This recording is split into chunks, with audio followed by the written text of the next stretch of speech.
अध्याय 3 सबक 2 पैसे की समझ क्यों सिखाई जानी चाहिए। 1990 में मेरे सबसे अच्छे दोस्त माइक ने अपने डैडी का लंबा चौड़ा कारोबार संभाल लिया है और उसे अपने डैडी से ज्यादा कामयाबी मिल रही है। हम एक दूसरे से साल में 1-2 बार गोल्फ कोर्स पर मिलते हैं। वह और उसकी पत्नी इतने ज्यादा अमीर हैं कि आप इसकी कल्पना भी नहीं कर सकते। अमीर डैडी का साम्राज्य बहुत सुरक्षित हाथों में है और अब माइक अपने बेटे को उसी तरह सिखा रहा है जिस तरह से उसके डैडी ने हमें सिखाया था। 1994 में मैं 47 साल की उम्र में रिटायर हो गया और मेरी पत्नी किम उस वक्त 37 साल की थी। रिटायरमेंट का यह मतलब नहीं है कि हम काम नहीं करते या आगे काम नहीं करेंगे। इसका मतलब यह है कि जब तक कोई चमत्कार ही न हो जाए तब तक हम काम करने या न करने के लिए आजाद हैं। इसका कारण यह है कि हमारी दौलत अपने आप बढ़ती रहती है, मुद्रास्फीति की दर से कहीं ज्यादा तेज रफ्तार से। मुझे लगता है कि आजादी इसी को कहते हैं। हमारी दौलत इतनी ज्यादा है कि यह अपने आप बढ़ सकती है। यह पेड़ लगाने की तरह है। आप सालों तक इसे पानी देते हैं और एक दिन इसे आपकी जरूरत नहीं रह जाती। इसकी जड़ें जमीन में काफी गहराई तक पहुंच जाती हैं। इसके बाद पेड़ आपके सुख के लिए छाया और फल देता है। माइक ने साम्राज्य चलाने का विकल्प चुना और मैंने रिटायर होने का। जब भी मैं लोगों से बातें करता हूं तो वे अक्सर मुझसे सलाह मांगते हैं कि उन्हें क्या करना चाहिए, शुरुआत कहां से और कैसे की जाए। आपकी नजर में कौन सी पुस्तक अच्छी रहेगी? हम अपने बच्चों को यह सबसे अमीर बिजनेसमैन 1923 में हमारे सबसे महान नेता और सबसे अमीर बिजनेसमैन शिकागो में एजवाटर बीच पर इकट्ठे हुए। ये लोग बहुत मशहूर थे। चार्ल्स श्वाब सबसे बड़ी स्टील कंपनी के मुखिया थे। सैमुअल इंसुल दुनिया की सबसे बड़ी यूटिलिटी के अध्यक्ष थे। हॉवर्ड हॉब्सन सबसे बड़ी गैस कंपनी के मुखिया थे। आइवर क्रूजर दुनिया की सबसे बड़ी कंपनियों में से एक इंटरनेशनल मैच कंपनी के अध्यक्ष थे। Leon Fraser Bank of International Settlements के अध्यक्ष थे। Richard Whitney New York Stock Exchange के मुखिया थे। आर्थर कॉटन और जेसी लिवरमोर सबसे बड़े 2 स्टॉक स्पेकुलेटर्स, शेयर का कारोबार करने वाले थे। और अल्बर्ट फॉल प्रेसिडेंट हार्डिंग के कैबिनेट में मंत्री थे। 25 साल बाद इनमें से 9 लोगों का अंत इस तरह हुआ। श्वाब 5 साल तक कर्ज में डूबे रहने के बाद गरीबी में मरे। इंसुल की मौत विदेश में दिवालियेपन की हालत में हुई। क्रूजर और कॉटन भी गरीबी में मरे। हॉब्सन पागल हो गए। व्हिटनी और अल्बर्ट फॉल उस समय जेल से रिहा हुए थे। फ्रेजर और लिवरमोर आत्महत्या कर चुके थे। शायद कोई भी ठीक से यह नहीं बता सकता कि इन लोगों के साथ ऐसा क्यों हुआ था। यह 1923 की बात है। हम इतना अंदाजा तो लगा सकते हैं कि यह 1929 के मार्केट क्रैश और बड़ी आर्थिक मंदी के ठीक पहले का समय था। मंदी का इन लोगों पर निश्चित रूप से बहुत ज्यादा असर हुआ होगा। देखने वाली बात यह है, आज हम इन लोगों से ज्यादा मुश्किल समय में जी रहे हैं। परिवर्तन ज्यादा तेजी से हो रहे हैं और पूरी दुनिया में हो रहे हैं। मुझे लगता है कि आने वाले 25 सालों में बहुत से ऐसे उतार चढ़ाव आएंगे जो इन लोगों द्वारा डोले गए उतार चढ़ावों की तरह ही होंगे। मुझे यह चिंता है कि बहुत से लोग सिर्फ पैसे पर अपना ध्यान लगाए बैठे हैं और अपनी सबसे बड़ी दौलत पर ध्यान नहीं दे रहे हैं, जिसका नाम है शिक्षा। अगर लोग लचीले होने, दिमाग खुला रखने और सीखने के लिए तैयार रहे तो इन परिवर्तनों के बावजूद वे बहुत अमीर बन सकते हैं। अगर लोग यह सोचेंगे कि पैसा ही उनकी समस्याओं को सुलझा सकता है तो ऐसे लोगों के लिए आगे आने वाला समय बहुत परेशानी भरा होगा। बुद्धि से समस्याएं सुलझती हैं और पैसा आता है। अगर आपके पास पैसे की समझ नहीं है तो पैसा चाहे आ भी जाए पर ज्यादा देर तक नहीं टिकता। ज्यादातर लोग जिंदगी भर यह नहीं समझ पाते कि असल बात यह नहीं है कि आप कितना पैसा कमा पाते हैं, बल्कि यह है कि आप कितना पैसा रख पाते हैं। हमने लॉटरी जीतने वाले उन गरीब लोगों की कहानियां सुनी हैं जो अचानक अमीर बन जाते हैं, पर कुछ समय बाद वे फिर से गरीब हो जाते हैं। ये लोग लाखों करोड़ों जीतते हैं, फिर भी वे लौटकर वहीं आ जाते हैं जहां से उन्होंने शुरू किया था। आपने उन व्यावसायिक एथलीट्स की कहानियां भी पढ़ी होंगी जो 24 साल की उम्र में हर साल करोड़ों डॉलर कमाते हैं और 34 साल की उम्र में उन्हें पुल के नीचे सोना पड़ता है। आज ही के अखबार में एक युवा बास्केटबॉल खिलाड़ी की खबर छपी है जो 1 साल पहले करोड़ों का मालिक था। आज वह यह शिकायत करता फिर रहा है कि उसके दोस्तों, वकीलों और अकाउंटेंट्स ने उसके पैसे हड़प लिए और इसी वजह से आज उसे बहुत कम मजदूरी पर कार धोने का काम करना पड़ रहा है। वह सिर्फ 29 साल का है। उसे कार धोने के काम से भी निकाल दिया गया। इसकी वजह यह थी कि उसने कार साफ करते समय अपनी चैंपियनशिप रिंग उतारने से मना कर दिया और इसलिए उसकी खबर अखबार में छप गई।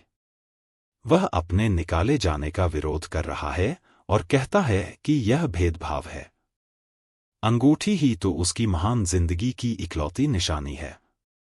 उसका कहना है कि अगर आप उसकी अंगूठी उतरवा लेंगे तो उसके पास जिंदा रहने का कोई सहारा नहीं बचेगा और वह मर जाएगा। 1997 में मैं ऐसे बहुत से लोगों को जानता हूं जो नए नए करोड़पति बन रहे हैं।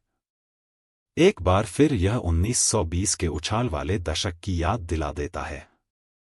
हालांकि मैं खुश हूं कि इतने ज्यादा लोग अमीर बनते जा रहे हैं, परंतु मैं उन्हें चेतावनी देना चाहता हूं कि लंबे समय में यह महत्वपूर्ण नहीं है कि आपने कितना पैसा कमाया, बल्कि महत्वपूर्ण यह है कि आपने कितना पैसा रखा और आपने कितनी पीढ़ियों तक उस पैसे को सहेजा।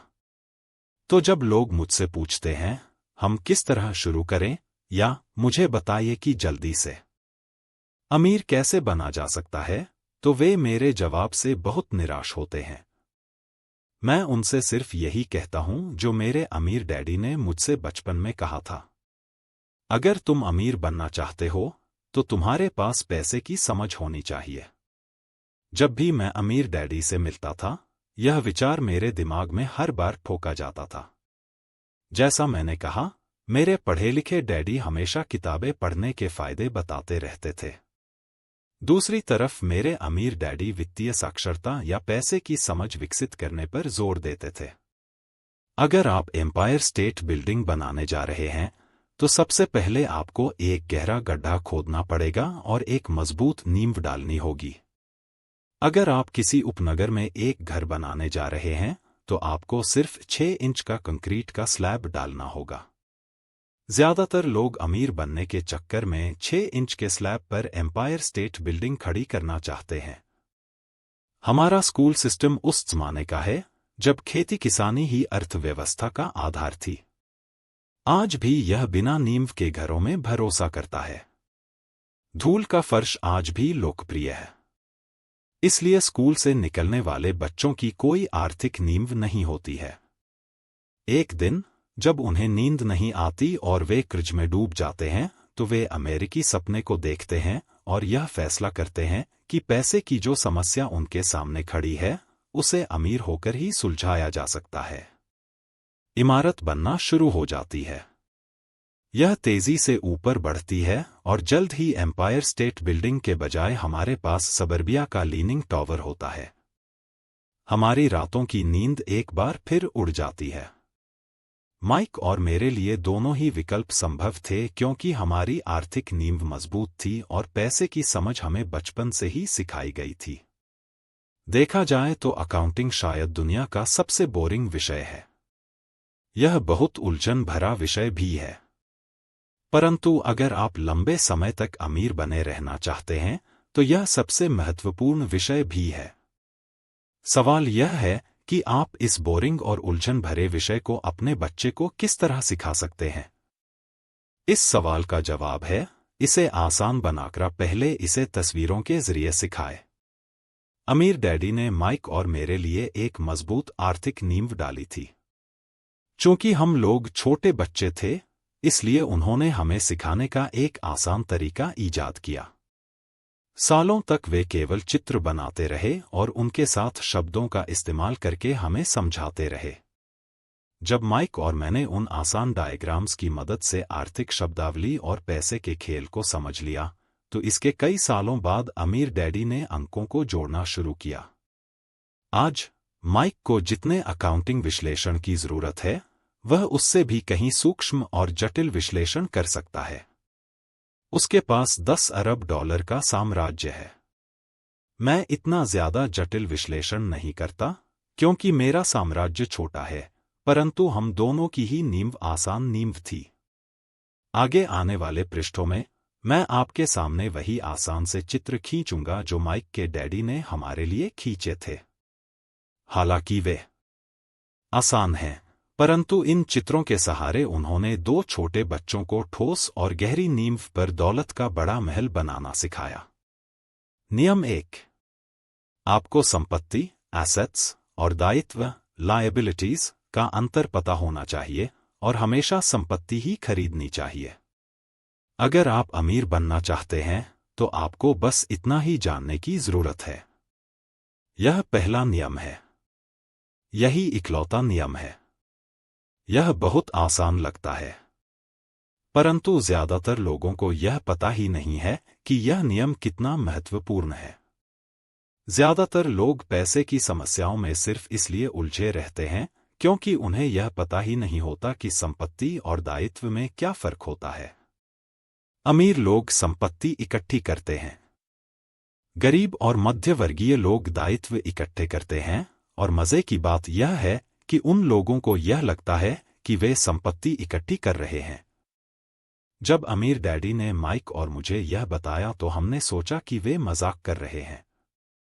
हम 2 बच्चे अमीर बनने का रहस्य जानने के लिए इतने हैरान परेशान थे, जबकि उसका जवाब इतना आसान था। यह इतना ज्यादा आसान था कि हमें इस बात पर सोचने के लिए बहुत देर तक ठहरना पड़ा। संपत्ति क्या होती है? माइक ने पूछा। अभी उस बारे में चिंता मत करो, अमीर डैडी ने कहा। अभी सिर्फ इस विचार को अपने दिमाग में घुस जाने दो। अगर तुम इसे आसानी से समझ सकते हो, तो तुम्हारी जिंदगी की एक योजना होगी और तुम्हें जिंदगी भर पैसे की कभी दिक्कत नहीं आएगी। यह आसान है, इसीलिए इसे अनदेखा कर दिया जाता है। आपका मतलब है कि हमें बस इतना ही जानने की जरूरत है कि संपत्ति क्या है, यह जानने के बाद हम उसे हासिल कर लें और अमीर बन जाएं? मैंने पूछा। अमीर डैडी ने हामी भरी। हाँ, यह इतना ही आसान है। अगर यह इतना आसान है तो फिर हर आदमी अमीर क्यों नहीं बन जाता? मैंने पूछा। अमीर डैडी मुस्कराए रहा, क्योंकि लोग संपत्ति और दायित्व में फर्क नहीं कर पाते। मुझे याद है मैंने पूछा था, वयस्क लोग इतने मूर्ख कैसे हो सकते हैं? अगर यह इतना आसान है और इतना महत्वपूर्ण है, तो हर कोई इसे जानना या खोजना क्यों नहीं चाहता? संपत्ति और दायित्व क्या होते हैं, यह समझाने में अमीर डैडी को बस कुछ ही मिनट लगे। बड़े लोगों को यह नियम समझाने में मुझे बहुत कठिनाई होती है। क्यों? क्योंकि बड़े लोग ज्यादा स्मार्ट होते हैं। मैंने अक्सर देखा है कि ज्यादातर लोग आसान विचारों को नहीं समझ पाते। इसका कारण यह है कि उनकी शिक्षा अलग तरह से हुई है। उन्हें दूसरे प्रोफेशनल्स ने पढ़ाया है, जैसे bankers, accountants, real estate agents, financial planners इत्यादि। ज्यादातर बड़े लोगों के सामने मुश्किल यह होती है कि उन्हें बहुत कुछ भूलना पड़ता है और एक बार फिर से बच्चा बनना पड़ता है। एक समझदार वयस्क को अक्सर ऐसा लगता है कि आसान परिभाषाओं पर ध्यान देना मूर्खता है। अमीर डैडी किस सिद्धांत में यकीन करते थे? कीप इट सिंपल स्टूपिड, मूर्ख, इसे आसान ही रहने दो। इसलिए वे हम 2 छोटे बच्चों को सबक को आसान बनाते थे और इस तरह उन्होंने हमारी पैसे की नींव को ज्यादा मजबूत बना दिया। तो दिक्कत या उलझन किस बात से आती है? या इतनी आसान चीज किस तरह कठिन बन जाती है? कोई ऐसी संपत्ति क्यों खरीदता है जो असल में दायित्व होती है? इसका जवाब हमें अपनी बुनियादी शिक्षा में मिलता है। हम साक्षरता शब्द पर ध्यान देते हैं और पैसे की साक्षरता को अनदेखा कर देते हैं। कोई वस्तु संपत्ति है या दायित्व, यह कैसे पता चलेगा? अगर आप सचमुच झंझट में फंसना चाहें तो इन शब्दों को डिक्शनरी में देख लें। मैं जानता हूं कि वहां दी हुई परिभाषाएं किसी अकाउंटेंट को अच्छी लगती होंगी, परंतु दिक्कत यह है कि आम आदमी उन्हें पूरी तरह से नहीं समझ पाता। फिर भी हम वयस्क लोग यह मानने में अपनी तौहीन समझते हैं कि कोई चीज हमें समझ में नहीं आ रही है। छोटे बच्चों को समझाते समय अमीर डैडी ने एक बार कहा था, संपत्ति को शब्दों के नहीं, अंकों के द्वारा पढ़ा जाता है। और अगर आप अंकों को नहीं पढ़ सकते तो आपको संपत्ति और जमीन में खुदे गड्ढे में कोई फर्क महसूस नहीं होगा। अकाउंटिंग में अंक महत्वपूर्ण नहीं है, महत्वपूर्ण तो वह बात है जो अंक आपको बता रहे हैं। यह शब्दों की ही तरह है। शब्द महत्वपूर्ण नहीं होते, महत्वपूर्ण वह बात होती है जो शब्दों के जरिए बताई जाती है। कई लोग पढ़ते हैं परंतु ज्यादा समझ नहीं पाते। यह रीडिंग कॉम्प्रिहेंशन या पढ़े हुए को समझने की काबिलियत होती है। और इस क्षेत्र में हम सबकी अलग अलग काबिलियत होती है। उदाहरण के लिए, मैंने हाल ही में एक नया वीसीआर खरीदा। इसके साथ निर्देश पुस्तिका भी थी जिसमें समझाया गया था कि अपने वीसीआर को किस तरह प्रोग्राम किया जाता है। मैं शुक्रवार की शाम को आने वाले अपने फेवरेट टीवी शो को रिकॉर्ड करना चाहता था, पर उस निर्देश पुस्तिका को पढ़ते पढ़ते मैं पागल हो गया। मुझे दुनिया में कोई भी काम इतना मुश्किल नहीं लग रहा था जितना कि अपने वीसीआर को प्रोग्राम करना। मैं शब्दों को पढ़ सकता था परंतु इसके बावजूद मुझे समझ में कुछ नहीं आ रहा था। मुझे शब्दों को पहचानने में ए मिल रहा था परंतु उन्हें समझने में मुझे एफ मिल रहा था। और यही ज्यादातर लोगों के साथ पैसे के मामले में होता है। अगर आप अमीर बनना चाहते हैं तो आपको अंकों को पढ़ना और उन्हें समझना आना चाहिए। मैंने अपने अमीर डैडी से यह बात हजारों बार सुनी है। और मैंने यह भी सुना है, अमीर लोग संपत्ति इकट्ठी करते हैं जबकि गरीब और मध्यवर्गीय लोग दायित्व इकट्ठे करते हैं। यहां यह बताया जा रहा है कि संपत्ति और दायित्व में क्या फर्क होता है। ज्यादातर अकाउंटेंट और फाइनेंशियल प्रोफेशनल्स परिभाषाओं पर आपस में सहमत नहीं होते, परंतु यह आसान चित्र या रेखा चित्र दो छोटे बच्चों के लिए मजबूत वित्तीय नींव डालने में बड़े काम आए। बहुत छोटे बच्चों को सिखाने के हिसाब से अमीर डैडी ने हर चीज को बहुत आसान बनाए रखा और जहां तक बन पड़ा उन्होंने चित्र या रेखा चित्र का प्रयोग ज्यादा किया, शब्दों का उपयोग कम से कम किया और अंकों का तो कई वर्षों तक इस्तेमाल ही नहीं किया। यह एक संपत्ति का कैश फ्लो पैटर्न है। ऊपर दिया हुआ बॉक्स एक इनकम स्टेटमेंट है जिसे अक्सर लाभ और हानि का स्टेटमेंट भी कहा जाता है। यह आमदनी और खर्च बताता है, आने वाला पैसा और जाने वाला पैसा। नीचे का चित्र बैलेंस शीट है। इसे इसलिए यह कहा जाता है क्योंकि इसमें संपत्ति और दायित्वों को एक साथ मिलाकर देखा जाता है, यानी उन्हें बैलेंस किया जाता है।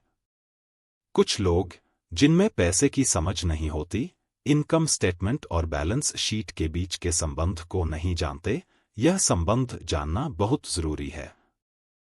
पैसे की तंगी की असली वजह यह होती है कि लोग संपत्ति और दायित्व के बीच के अंतर को ठीक से नहीं समझ पाते। अक्सर इन दोनों शब्दों की परिभाषाएं भी समस्या खड़ी कर देती हैं। अगर आपको दुविधा में पढ़ना अच्छा लगता है तो आप शब्दकोश उठाकर उसमें संपत्ति और दायित्व शब्दों का मतलब देख लें। अब इन परिभाषाओं का मतलब अकाउंटेंट को तो अच्छी तरह समझ में आ सकता है, परंतु आम आदमी के लिए यह वैसी ही बात हो गई जैसे परिभाषा का मतलब मैंडेरिन जैसी किसी विदेशी भाषा में लिख दिया गया हो।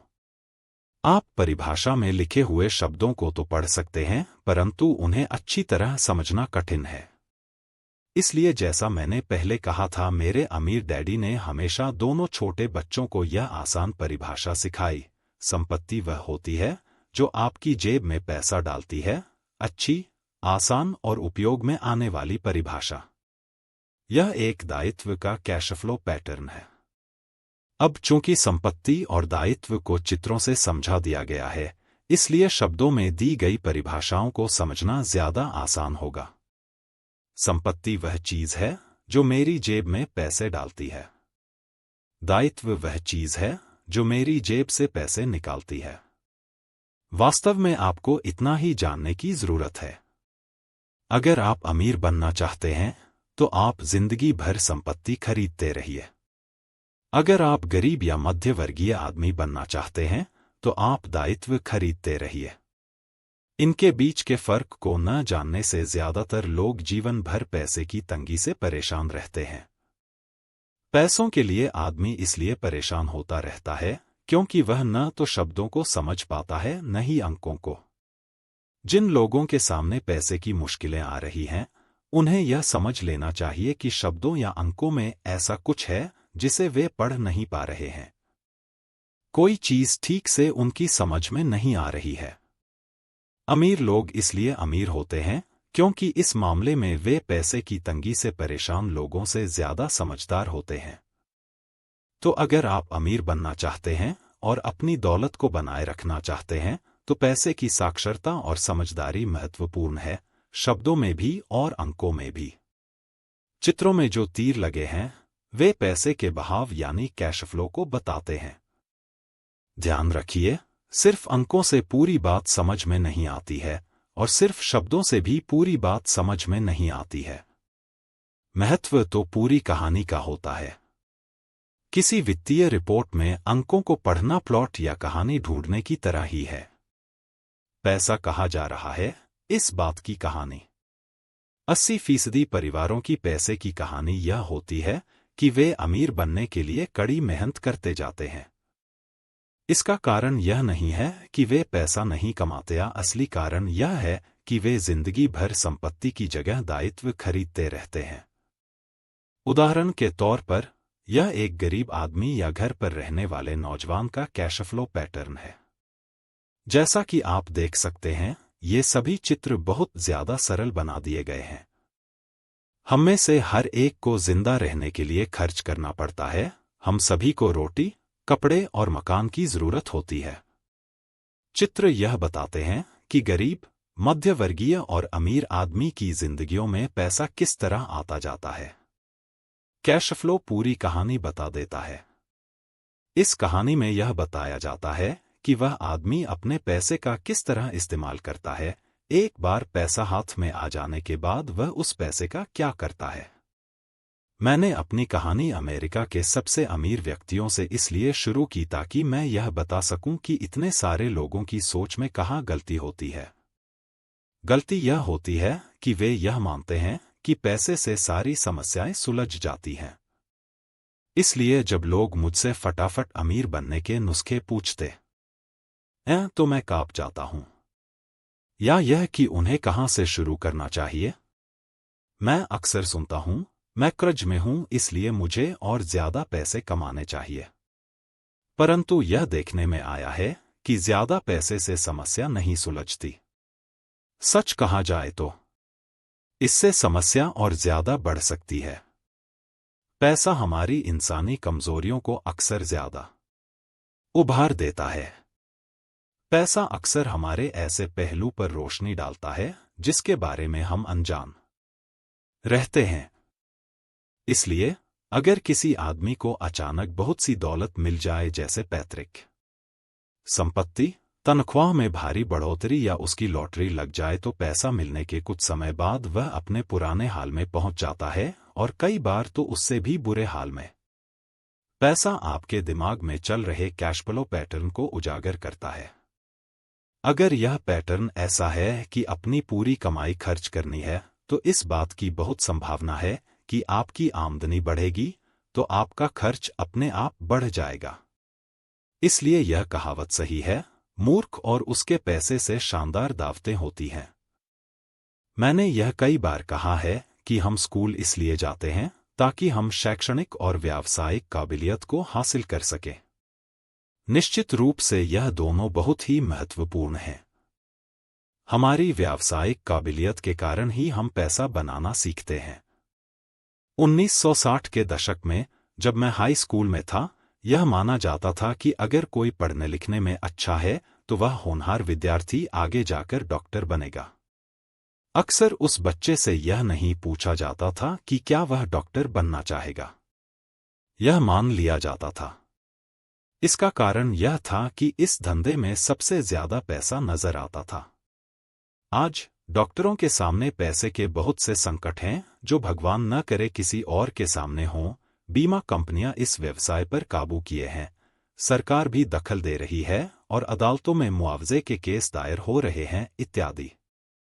आज बच्चे बास्केटबॉल स्टार बनना चाहते हैं, टाइगर वुड्स की तरह गोल्फर बनना चाहते हैं, कंप्यूटर विशेषज्ञ बनना चाहते हैं, movie star, rock star, beauty queen या वॉल स्ट्रीट पर ट्रेडर बनना चाहते हैं।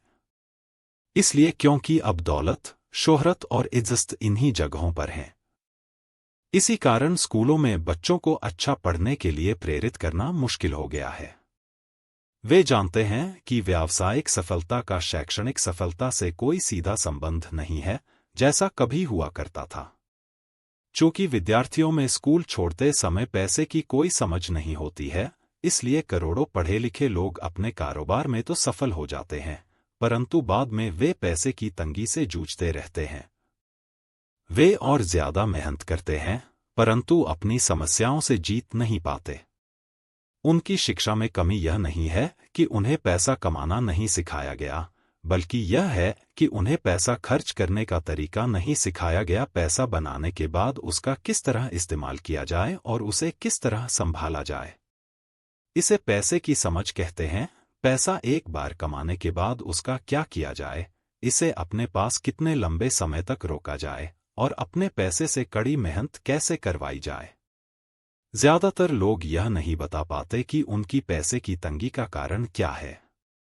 ऐसा इसलिए होता है क्योंकि उनमें कैश फ्लो की समझ नहीं होती। कोई आदमी बहुत पढ़ा लिखा हो सकता है, अपने कारोबार में सफल हो सकता है, परंतु हो सकता है कि उसमें पैसे की बिल्कुल भी समझ न हो। ऐसे लोग अवसर जरूरत से ज्यादा कड़ी मेहनत करते हैं क्योंकि उन्होंने कड़ी मेहनत करना तो सीखा है, परंतु पैसे से अपने लिए कड़ी मेहनत करवाना नहीं सीखा। यह कहानी बताती है कि पैसे का सुख भरा सपना किस तरह दुख भरे सपने में बदल जाता है। कड़ी मेहनत करने वाले लोगों की फिल्मी कहानी एक घिसे पिटे ढर्रे पर चलती है। हाल में शादीशुदा, खुश, बहुत पढ़े लिखे पति पत्नी साथ साथ किराए के मकान में रहने लगते हैं। जल्दी ही उन्हें यह लगने लगता है कि वे पैसा बचा रहे हैं, क्योंकि दो लोगों के साथ साथ रहने का खर्च भी लगभग उतना ही होता है जितना कि अकेले आदमी का। समस्या यह है कि जिस अपार्टमेंट में वे रहते हैं वह छोटा है। वे अपने सपनों का घर खरीदने के लिए पैसे बचाने लगते हैं ताकि वे बच्चे पैदा कर सकें। अब उनके पास 2 तनख्वाहें होती हैं और वे अपने करियर पर ज्यादा ध्यान देने लगते हैं। उनकी आमदनी बढ़ने लगती है। जैसे जैसे उनकी आमदनी बढ़ने लगती है, इसे समझाने का सबसे अच्छा तरीका यह है कि हम वापस युवा पति पत्नी की कहानी की तरफ चलें। उनकी आमदनी बढ़ने के कारण वे फैसला करते हैं कि अब वे किराए के मकान में नहीं रहेंगे, बल्कि अपने सपनों का घर खरीद लेंगे। जब वे अपने घर में पहुंच जाते हैं तो उन पर एक नए टैक्स का बोझ आ जाता है, जिसे प्रॉपर्टी टैक्स कहते हैं। फिर वो लोग एक नई कार खरीदते हैं, नया फर्नीचर और नया सामान खरीदते हैं ताकि उनका घर आलीशान लगे।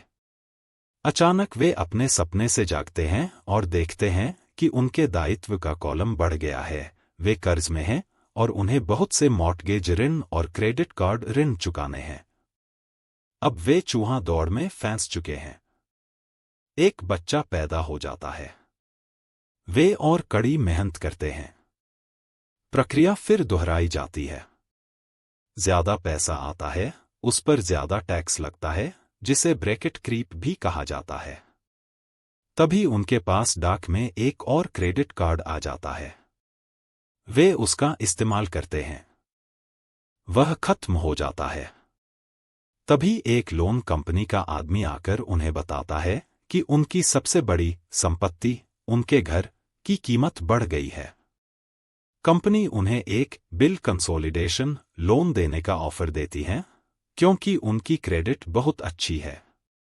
कंपनी उन्हें यह भी बताती है कि समझदारी इसी में होगी कि वे अपने ऊंची ब्याज दर पर लिए गए कंज्यूमर लोन को उनके क्रेडिट कार्ड से चुका दें और इसके अलावा उनके घर पर लगने वाले ब्याज से उन्हें टैक्स में छूट भी मिलेगी। वे ऐसा ही करते हैं और ज्यादा ब्याज दर वाले क्रेडिट कार्ड का भुगतान कर देते हैं। इसके बाद वे राहत की सांस लेते हैं। उन्होंने क्रेडिट कार्ड का हिसाब साफ कर दिया है। अब उन्होंने अपने उपभोक्ता ऋण को होम मॉर्टगेज में बदल लिया है।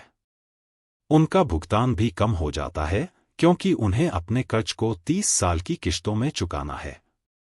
समस्या से निपटने का यही स्मार्ट तरीका है। उनके पड़ोसी आते हैं और उन्हें शॉपिंग पर चलने का न्योता देते हैं। मेमोरियल डे की सेल लगी हुई है। यही तो मौका है कुछ पैसे बचाने का। वे अपने आप से कहते हैं, मैं कुछ नहीं खरीदूंगा, मैं तो सिर्फ देखने जा रहा हूं। परंतु अगर कोई चीज जम जाए तो उसे खरीदने की उम्मीद में वे अपने क्रेडिट कार्ड को ले जाना नहीं भूलते। मैं ऐसे युवा दंपति से हर समय टकराता हूं। उनके नाम बदलते रहते हैं परंतु उनकी पैसे की तंगी एक सी ही रहती है। वे मेरी चर्चाओं में यह सुनने के लिए आते हैं कि मैं इस बारे में क्या कहता हूं। वे मुझसे पूछते हैं, क्या आप हमें बता सकते हैं कि और ज्यादा पैसा कैसे कमाया जा सकता है? उनकी खर्चीली आदतों ने उन्हें और ज्यादा कमाने के लिए मजबूर कर दिया है।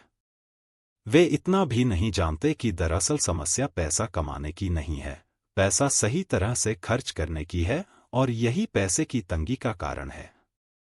यह समस्या इसलिए पैदा होती है क्योंकि उनमें पैसे की समझ नहीं होती। यह समस्या इसलिए और भी भयानक हो जाती है क्योंकि वे संपत्ति और दायित्व के फर्क को नहीं समझ पाते।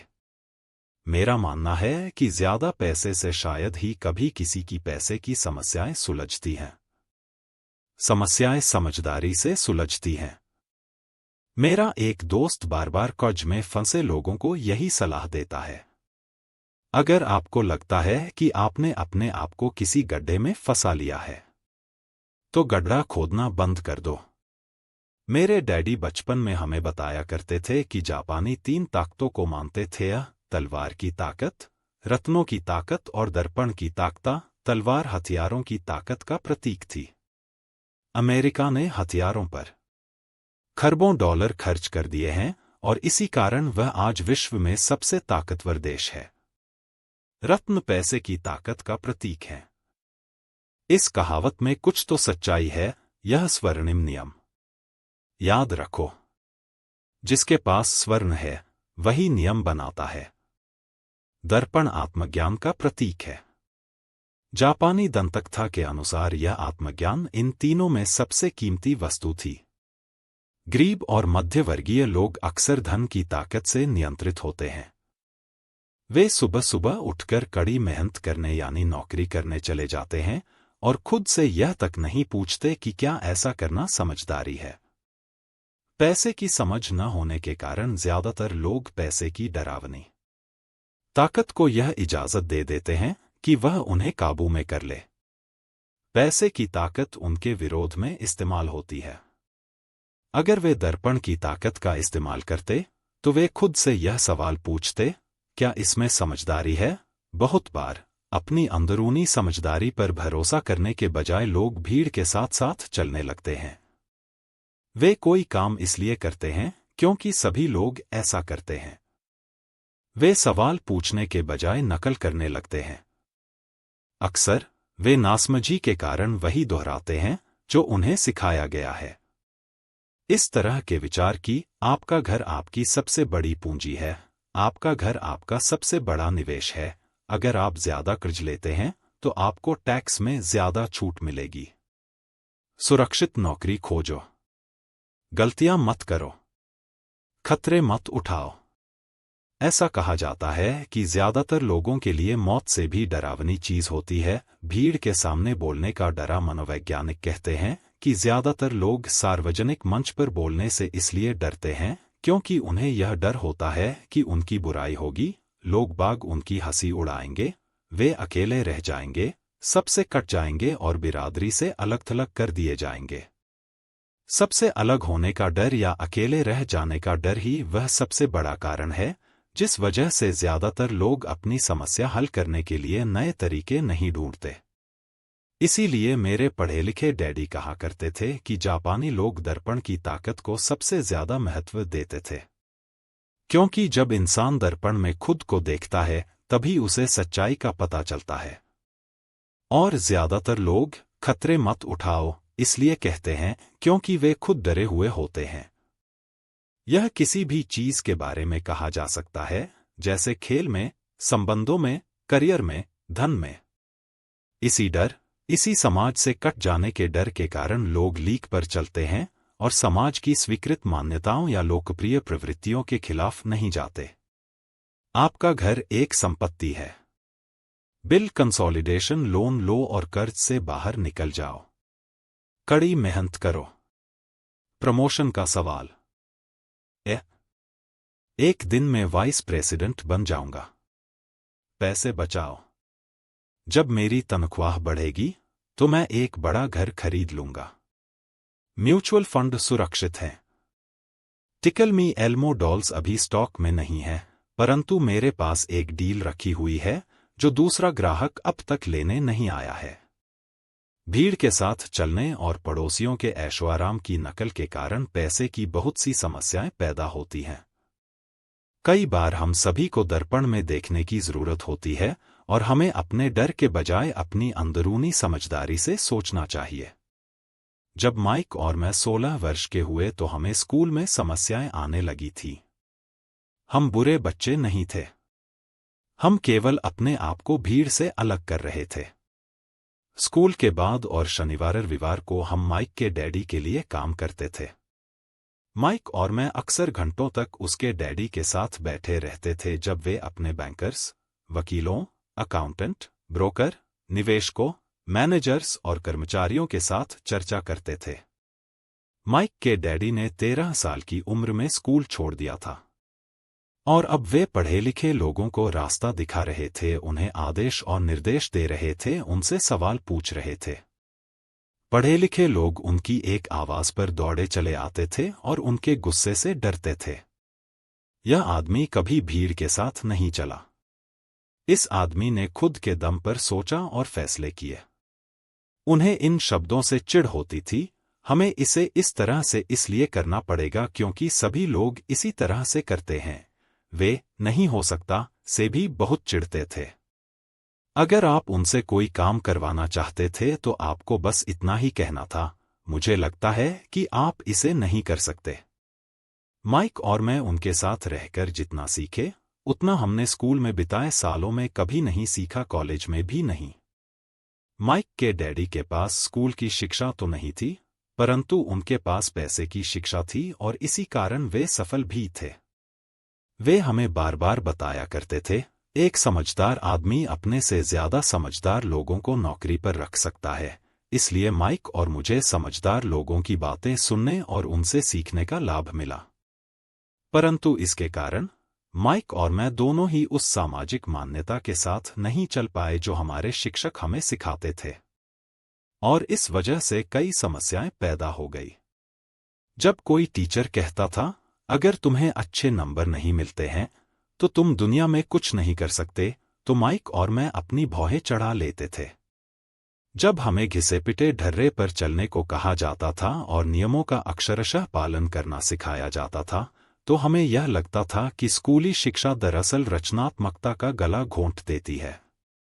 हम अमीर डैडी की यह बात समझने लगे थे कि स्कूलों को इसलिए बनाया गया है ताकि वहां अच्छे कर्मचारी तैयार हो सकें, न कि अच्छे मालिका।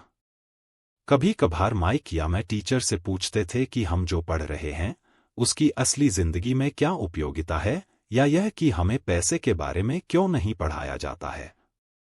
दूसरे सवाल का अक्सर हमें यह जवाब मिलता था कि पैसा महत्वपूर्ण नहीं है और अगर हम अच्छी पढ़ाई करेंगे तो पैसा अपने आप मिलने लगेगा। हम पैसे की ताकत के बारे में जितना ज्यादा जानते जाते थे अपने शिक्षकों और सहपाठियों से उतना ही दूर होते जाते थे। मेरे पढ़े लिखे डैडी ने कभी मुझ पर अच्छे नंबरों के लिए दबाव नहीं डाला। मुझे इस बात पर हैरत होती है कि उन्होंने ऐसा क्यों नहीं किया। परंतु हम लोगों में पैसे को लेकर अक्सर वाद विवाद होने लगे थे। जब मैं 16 साल का हुआ तो मेरी पैसे की बुनियाद मेरे मम्मी डैडी से अच्छी हो चुकी थी। मैं हिसाब किताब रख सकता था। मैं tax accountants, corporate attorney, bankers, real estate brokers, निवेशकों इत्यादि की बातें सुनता था। मेरे डैडी शिक्षकों से बातें करते थे। एक दिन मेरे डैडी मुझे बता रहे थे कि हमारा घर हमारे लिए सबसे बड़ा निवेश क्यों है। इस बात को लेकर हम लोगों में बहस हो गई जब मैंने उन्हें यह बताया कि घर हमारे लिए एक अच्छा निवेश क्यों नहीं है। आगे आने वाले चित्र से यह साफ हो जाता है कि अपने अपने घरों को लेकर मेरे अमीर डैडी और मेरे गरीब डैडी के विचारों में कितना अंतर था। एक डैडी के हिसाब से उनका घर एक संपत्ति थी, जबकि दूसरे डैडी के हिसाब से यह एक दायित्व था। मुझे याद है मैंने नीचे वाला चित्र खींचकर अपने डैडी को कैशफ्लो की दिशा समझाने की कोशिश की थी। मैंने उन्हें यह भी बताया था कि घर के साथ साथ उससे जुड़े कुछ दीगर खर्च भी बढ़ जाते हैं। एक ज्यादा बड़े घर का मतलब था और ज्यादा खर्च, और इसका मतलब यह था कि कैशफ्लो खर्च के कॉलम से होकर गुजरता रहता था। दायित्व। आज भी लोग बाग मुझसे इस बात पर बहस करते हैं कि उनका घर संपत्ति क्यों नहीं होता। मैं जानता हूं कि बहुत से लोगों के लिए खुद का घर उनका सबसे बड़ा सपना होता है और इसीलिए वे इसे अपना सबसे बड़ा निवेश मानते हैं। अपने घर के मालिक होने से ज्यादा अच्छा कुछ भी नहीं है। मैं इस लोकप्रिय मान्यता को देखने का एक और नजरिया सुझाना चाहता हूं। अगर मैं और मेरी पत्नी एक ज्यादा बड़ा और आलीशान मकान खरीदने की बात सोचते हैं तो हम जानते हैं कि यह एक संपत्ति नहीं होगी बल्कि एक दायित्व होगा, क्योंकि इससे हमारी जेब से पैसा निकल जाएगा। तो यह रहा मेरा तर्क। हालांकि ज्यादातर लोग मुझसे सहमत नहीं होंगे, क्योंकि घर एक भावनात्मक चीज होती है और जब पैसे का सवाल आता है तो भावनाएं पैसे की समझ को हरा देती हैं। मुझे व्यक्तिगत अनुभव से पता है कि पैसा हर फैसले को भावनात्मक बना देता है। और जब घर की बात आती है तो मैं यह बताना चाहता हूं कि ज्यादातर लोग उस घर की कीमत चुकाने के लिए जिंदगी भर काम करते हैं जिसके वे कभी पूरी तरह मालिक नहीं होते। दूसरे शब्दों में, ज्यादातर लोग एक घर खरीदने के कुछ सालों बाद दूसरा घर खरीदते हैं और हर बार पहले मकान के लिए जो कर्ज वे लेते हैं उस पर उनके पास हर बार फिर से 30 साल का नया कर्ज हो जाता है। हालांकि लोगों को मॉर्टगेज पेमेंट पर ब्याज के लिए टैक्स में छूट मिलती है, परंतु वे अपने दीगर खर्चों के लिए टैक्स के बाद मिलने वाले डॉलरों का उपयोग करते हैं अपनी मॉर्टगेज पूरी तरह चुकाने के बाद भी। 3 प्रॉपर्टी टैक्स। मेरी पत्नी के मम्मी डैडी को धक्का लगा जब उनके घर का प्रॉपर्टी टैक्स $1000 प्रति माह तक पहुंच गया। यह तब हुआ जब वे रिटायर हो चुके थे और इस बढ़ोतरी से उनका रिटायरमेंट के बाद का बजट गड़बड़ा गया और उन्हें मजबूरन मकान बदलना पड़ा। 4 घर की कीमत हमेशा नहीं बढ़ती। मेरे कुछ दोस्त हैं जिन्होंने अपने घर के लिए कर्ज लिया था। उन्हें $10 लाख से भी ज्यादा का कर्ज चुकाना है, पर आज उस घर की कीमत $7 लाख से ज्यादा नहीं है। 5 सबसे बड़े नुकसान अवसर गंवाने की वजह से होते हैं। अगर आपका सारा पैसा मकान में फंसा रहता है तो आपको ज्यादा कड़ी मेहनत करनी पड़ती है ताकि आपका खर्च चलता रहे। इस दौरान आपके संपत्ति वाले कॉलम में कोई बढ़ोतरी नहीं होती है। अगर एक युवा पति पत्नी शुरुआत में ही अपना पैसा संपत्ति वाले कॉलम में लगाए तो उनके आगे के साल आराम से गुजरेंगे, खासकर उस समय जब वे अपने बच्चों को कॉलेज में भेजेंगे। इस दौरान उनकी संपत्ति भी बढ़ जाएगी और उनके खर्चे भी आराम से चलते रहेंगे।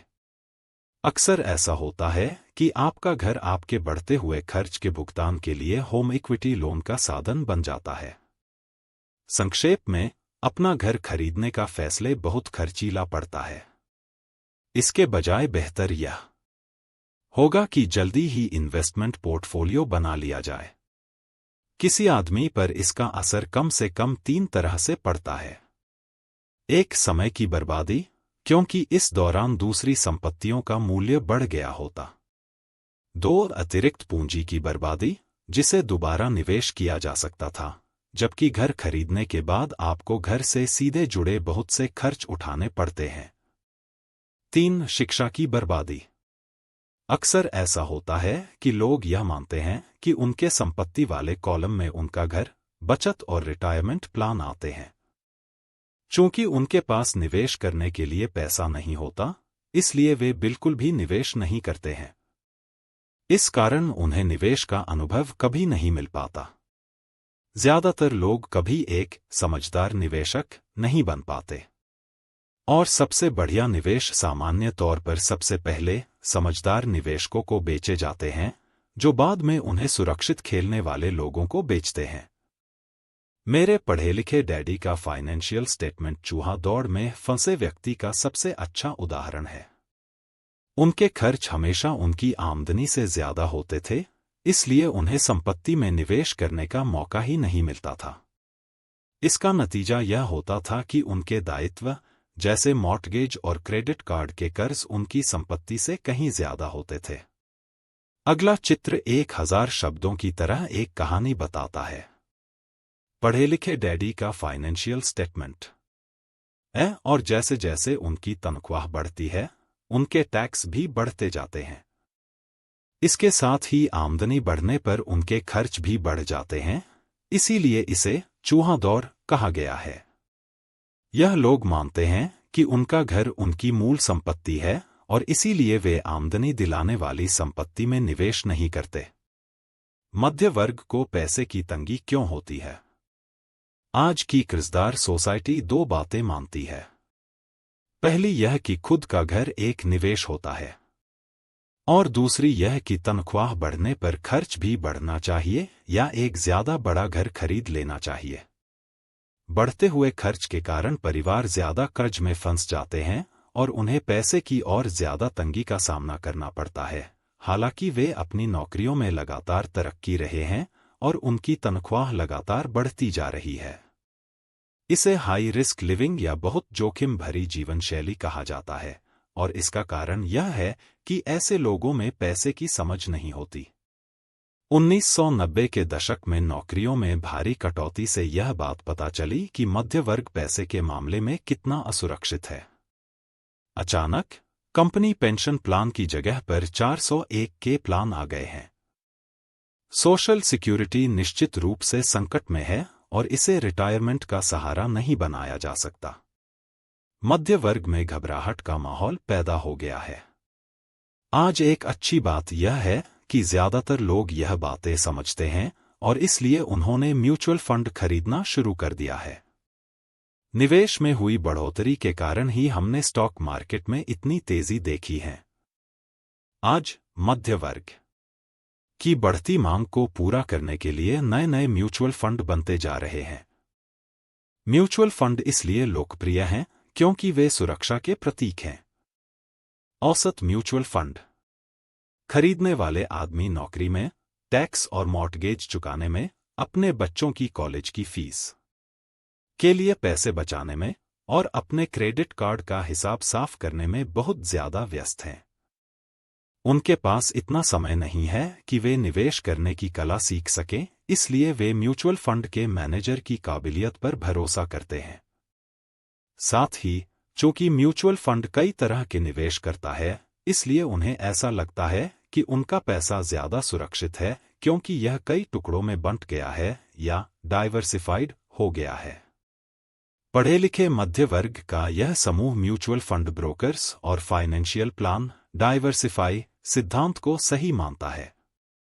सुरक्षित रहो, जोखिम से बचो।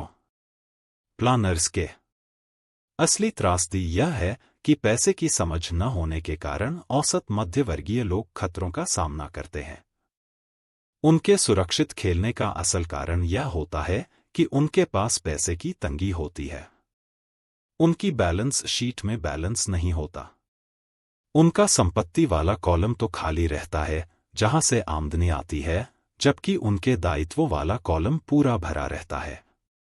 सामान्य तौर पर उनकी आमदनी का इकलौता साधन उनका वेतन होता है। उनका जीवनयापन पूरी तरह से उनके बॉस पर निर्भर होता है। और जब सचमुच जिंदगी में एक बार आने वाला मौका आता है तो ये लोग उस मौके का फायदा नहीं उठा पाते। चूंकि वे इतनी कड़ी मेहनत कर रहे हैं, इसलिए वे सुरक्षित खेल खेलते हैं, सबसे ज्यादा टैक्स चुकाते हैं और कर्ज के बोझ से दबे रहते हैं। जैसा मैंने इस खंड के शुरू में कहा था, सबसे महत्वपूर्ण नियम यह है कि संपत्ति और दायित्व के बीच के अंतर को पहचाना जाए। एक बार आप इनमें फर्क समझ लें, इसके बाद आप आमदनी देने वाली संपत्ति खरीदने की लगातार कोशिश करते रहें। यह अमीर बनने की राह पर चलने का सबसे बढ़िया तरीका है। इसे करते रहें और आपका संपत्ति वाला कॉलम बढ़ता रहेगा। अपने दायित्व और खर्च को कम करने की कोशिश भी करते रहें। इससे पैसा आपके संपत्ति वाले कॉलम में आता रहेगा। जल्द ही आपका संपत्ति वाला कॉलम इतना ज्यादा मजबूत हो जाएगा कि आप और ज्यादा जोखिम वाले निवेश कर सकेंगे। ऐसे निवेश जिनमें 100% से अनंत तक फायदा हो सकता है। ऐसे निवेश जिनमें $5,000 की रकम जल्दी ही $10 लाख या इससे ज्यादा हो जाती है। ऐसे निवेश जिन्हें मध्य वर्ग बहुत जोखिम भरा मानता है। निवेश जोखिम भरा नहीं है। यह उस व्यक्ति की पैसे की नासमझी है, वित्तीय निरक्षरता है, जो उसे बहुत जोखिम भरा बना देती है। अगर आप वही करते हैं जो सभी लोग करते हैं, तो आपको यह वित्त मिलेगा। एक कर्मचारी होने के नाते, जो घर का मालिक भी है, आपकी नौकरी का पैटर्न सामान्यतः यह होता है। आप किसी के लिए काम करते हैं। तनख्वाह पर काम करने वाले ज्यादातर लोग मालिक को या शेयर होल्डर्स को ज्यादा अमीर बना रहे हैं। आपकी कोशिशों, मेहनत और सफलता से दरअसल आपका मालिक सफल होता है और उसके रिटायरमेंट में मदद मिलती है। 2. आप सरकार के लिए काम करते हैं। आप इसे देख पाए, इसके पहले ही सरकार आपकी तनख्वाह में से अपना हिस्सा ले लेती है। ज्यादा कड़ी मेहनत करके आप सरकार को देने वाले टैक्स में बढ़ोतरी करते हैं। ज्यादातर लोग जनवरी से मई तक सिर्फ सरकार के लिए काम करते हैं। 3. आप बैंक के लिए काम करते हैं। टैक्स चुकाने के बाद आपका सबसे बड़ा खर्च आम तौर पर अपना मॉर्टगेज और क्रेडिट कार्ड का कर्ज चुकाना होता है। अगर आप सिर्फ ज्यादा कड़ी मेहनत से काम करते जाए तो समस्या यह है कि तीनों ही मामलों में आपकी ज्यादा मेहनत से किसी और को ज्यादा फायदा मिलता है। आपको यह सीखना चाहिए कि आपकी ज्यादा मेहनत से किस तरह आपको और आपके परिवार को सीधा फायदा मिल सकता है। अगर आप यह फैसला कर भी लें कि आप अपने काम से काम रखेंगे, फिर भी आपको यह नहीं पता होता कि आपके लक्ष्यों को किस तरह से निर्धारित किया जाए। ज्यादातर लोग अपने प्रोफेशन को बनाए रखना चाहते हैं और अपनी तनख्वाह के सहारे ही संपत्ति बनाना चाहते हैं। जब उनकी संपत्ति बढ़ती है तो वे किस तरह अपनी सफलता का आकलन करते हैं। कब कोई आदमी यह महसूस करता है कि वह अमीर है कि उसके पास दौलत है। संपत्ति और दायित्व की मेरी अपनी परिभाषाओं की ही तरह दौलत के बारे में भी मेरी अपनी परिभाषा है। दरअसल मैंने इसे बकमिंस्टर फलर नामक व्यक्ति से सीखा है। कुछ लोग उसे नीम हकीम कहते हैं और कई लोग उसे एक जीता जागता जीनियस कहते हैं। सालों पहले सभी वास्तुविद इसलिए हैरान हो गए थे क्योंकि 1961 में उसने जियोडेसिक डोम के पेटेंट के लिए आवेदन किया था। और उस आवेदन में फूलर ने दौलत के बारे में भी कुछ कहा था। पहले तो उसका ठीक मतलब समझ में नहीं आया था, परंतु उसे कई बार पढ़ने के बाद इसका मतलब समझ में आने लगा। दौलत किसी आदमी की वह योग्यता है जिसके सहारे वह आगे आने वाले इतने दिनों तक जिंदा रह सकता है। यानी अगर मैं आज काम करना बंद कर दूं तो मैं कितने समय तक जिंदा रह सकता हूं। यह नेटवर्थ की तरह नहीं है जो आपकी संपत्ति और दायित्व के बीच का अंतर है। हर व्यक्ति को लगता है कि उसके पास जो सामान है वह बहुत कीमती है, परंतु इस परिभाषा से सचमुच सही आकलन किया जा सकता है। मैं अब आकलन कर सकता हूं और सचमुच जानता हूं कि आर्थिक रूप से आजाद होने के मेरे लक्ष्य के संदर्भ में मैंने कितनी तरक्की कर ली है। हालांकि नेटवर्थ में ऐसी चीजें भी आ जाती हैं जिनसे पैसा नहीं आता, जैसे वह वस्तु जो आपके गैरेज में खड़ी है। दौलत का सीधा सा हिसाब यह है कि आपका पैसा कितना पैसा बना रहा है और इसलिए आप आर्थिक रूप से कितने दिनों तक जिंदा रह सकते हैं। दौलत दरअसल संपत्ति के कॉलम की कैश फ्लो के दायित्व वाले कॉलम के साथ तुलना है। एक उदाहरण लें। यह कहे कि मेरे पास हर महीने में संपत्ति वाले कॉलम से $1000 का कैश फ्लो है और मेरा खर्च हर महीने $2000 है। मेरे पास कितनी दौलत है? अब हम बकमिंस्टर फुलर की परिभाषा की तरफ चलें। उनकी परिभाषा के हिसाब से मैं कितने दिनों तक जिंदा रह सकता हूं। अगर हम एक महीने में 30 दिन मान लें, तो इस परिभाषा के हिसाब से मैं 15 दिन तक जिंदा रह सकता हूं। जब मैं अपनी संपत्ति से हर महीने $2000 का कैश फ्लो हासिल करने लग जाऊंगा तो मैं दौलतमंद हो जाऊंगा। हालांकि मैं अमीर नहीं हूं, परंतु मैं दौलतमंद जरूर हूं। हर महीने मेरी संपत्ति से मुझे जो आमदनी मिलती है वह मेरे महीने भर के खर्च के लिए काफी होती है। अगर मैं अपने खर्च को बढ़ाना चाहता हूं तो मुझे इसके पहले अपनी संपत्ति से आने वाले कैश फ्लो को बढ़ाना होगा। यह ध्यान रखें कि इस बिंदु पर मैं अपनी तनख्वाह पर बिल्कुल भी निर्भर नहीं हूं। मैंने संपत्ति वाले कॉलम को भरने में जी तोड़ कोशिश की थी और मैं इसमें सफल भी हुआ था, जिसके कारण आज मैं आर्थिक रूप से आजाद हो गया हूं। अगर मैं आज अपनी नौकरी छोड़ भी दूं तो भी मेरी संपत्तियों से इतना कैश फ्लो आता रहेगा कि मेरा खर्च आसानी से चलता रहेगा। मेरा अगला लक्ष्य यह होगा कि मेरी संपत्तियों से आने वाले अतिरिक्त कैश फ्लो को फिर से संपत्ति वाले कॉलम में निवेश कर दिया जाए। मेरे संपत्ति वाले कॉलम में जितना ज्यादा पैसा जाता है, मेरा संपत्ति वाला कॉलम उतना ही बढ़ता रहता है। मेरा संपत्ति वाला कॉलम जितना ज्यादा बढ़ता है, वहां से उतना ही ज्यादा कैश फ्लो आता है। और जब तक मैं अपने खर्च को आने वाले कैश फ्लो से कम रखता हूं, तब तक मैं ज्यादा अमीर बनता रहूंगा। और ध्यान देने वाली बात यह है कि मेरी आमदनी शारीरिक मेहनत से नहीं, बल्कि दूसरे जरियों से हो रही है। जब तक पुनर्निवेश की यह प्रक्रिया चलती रहती है, मैं अमीर बनने की राह पर तेजी से चलता रहूंगा। अमीरी की असली परिभाषा देखने वाले की निगाह में होती है। आप कभी अत्यधिक अमीर नहीं हो सकते। इस आसान सबक को याद रखें। अमीर संपत्ति खरीदते हैं, गरीब केवल खर्च करते हैं। मध्य वर्ग दायित्व खरीदता है, परंतु यह सोचता है कि वह संपत्ति खरीद रहा है। तो किस तरह मैंने अपने काम से काम रखा? इस सवाल का जवाब क्या है? मैकडॉनल्ड के मालिक की बात सुने।